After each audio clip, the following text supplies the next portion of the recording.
নমস্কার বন্ধুরা, আমার চ্যানেলে তোমাদেরকে স্বাগতম। আমি আজকে দেখাবো তোমাদের কিছু আমার মাটির বাগানের গাছ। তো সবার প্রথমেই এই গাছটা দেখো, একটা ছোট্ট মাটির কি বলবো, এটা কাইচের জিনিস। ওখানে বসিয়েছিলাম, কত কত কড়ি এসেছে।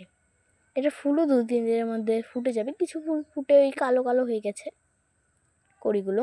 আর এত কড়ি আমি কিভাবে পেলাম, কি সুন্দরই লাগছে। মানে ভিডিওতে কেমন লাগছে আমি জানি না, কিন্তু আসলে কিন্তু এটা অনেকটাই সুন্দর। ধুয়ে দিচ্ছি। তো আজকে আমি দেখাবো আমার ছাদ বাগানে কী কী আছে। আর প্রথমেই যেই গাছটা দেখাবো সেটা হলো এই গাছটা। এটা একটু লাল সবুজের মধ্যে, লাল বলবো না, গোলাপি। দেখতে পাচ্ছ কি সুন্দর পাতাগুলো। আর এখান থেকে কিন্তু অনেকগুলো ছোটো ছোটো কুশি বেরিয়েছে। আর এখানে গোড়াটা দেখো, এরকমটা হবে। মানে কতটা সুন্দর। এটা পচে গেছে, এটা কেটে দিলেই হবে।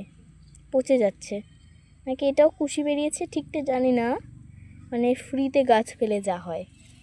দেখতে পাচ্ছ অনেক বড় বড় পাতা এসে গেছে, ছোট ছোট অনেকগুলো চারাও গাছ বেরিয়েছে।